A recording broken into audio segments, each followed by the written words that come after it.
4016.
All Access with Olivia, here with my co-host Preslie. We have a super fun video today for you, so let's get started. As many of you know, Cody Campbell is now focusing on his role as GM, which means Coach Ebner has been promoted to head coach for the Tauros this season. Here's what Cody had to say about all these changes and what it means for the organization.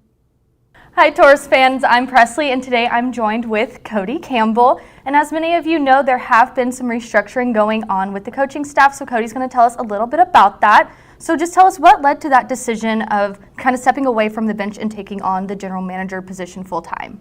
Yeah, well, I mean, wearing both hats and doing both roles over the last 4 seasons, I mean, it's a lot. And now with the NCAA rule change and the amount of time it takes to make sure that the right people know about our players and who's playing well and who might fit into their program, that's increased. So we felt like splitting those 2 roles would be of a benefit to our players and their ability to advance their careers here in the future, and then just also an asset for the organization to evaluate the current roster better, have additional time to focus on recruiting and the future teams of the organization. So the more we talked about it, the more it made a lot of sense. And if you look at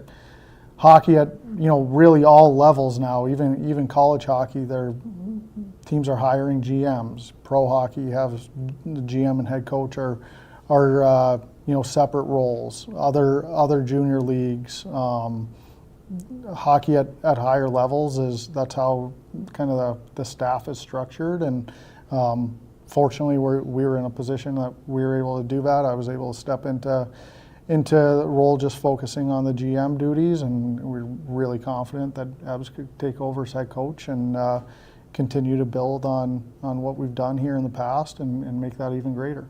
What would you say that this change, how does that fit the organization's broader vision? Well, we want to continue to grow and get better and ultimately give our players the best opportunity to have success. That means that if we're bringing in the highest caliber player that we can, they're going to have success. That means if I've got a little bit more time to focus on making those phone calls to colleges and making them aware of our players that might be fits for their program, that helps us grow. That helps ultimately what the goal of the organization is to help players advance their hockey and academic careers through our program. Right. And so then what is your day-to-day going to look like now? What are changes are you going to be experiencing, and what are some things you might miss from being head coach and just now GM? Yeah, I mean, I'm still here every day, go through practice with Ebbs and talk about different things with that, watch practice, evaluate the roster, evaluate kind of how each player is progressing. And then from there, it'll be a mix of recruiting, you know, if we need to do something with our current roster, making those decisions, and then like I've touched on before, making sure that the right people know about our players so that they have the best chance to accomplish their own personal goals and advance their careers. And then what gave you the confidence to kind of pass the torch over to Coach Ebner? Yeah, I mean, everything that he's done for the last couple of years here with us. I mean, he's been a part of 2 really successful teams here. As is organized and detailed and structured, and really, if anything, it's going to be a seamless transition that probably turns into something that's even better than when it was me on the bench. And then what are you looking forward to the most watching Coach Ebner this season? Yeah, just I mean, working with him, continuing to get to work with him, and go through the grind of a season together, and help him through the different ups and downs that you only experience when you're the head coach, and just helping him through some of those things, and then watching him, you know, put his own fingerprints, which he did here the last couple of years anyways, but put his own fingerprints on our program. All right, well, thank you so much, Coach, for joining us today. And Tauros fans, be sure to check out our website and socials for anything all Tauros. And then welcome back to our segment, Ask the Herd. Today our question is, are we looking forward to playing an MJHL team?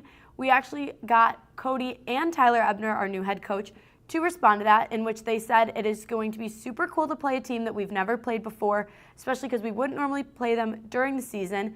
They also said it's going to be a super cool experience for the fans and another way to evaluate our team and the good competition that there is here.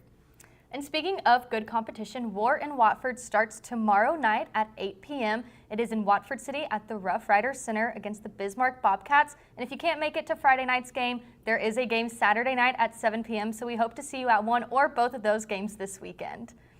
All right. And with that, we'll see you Monday at 3. If you need anything else, Tauros All Access is here Monday through Thursday, and we'll see you next week.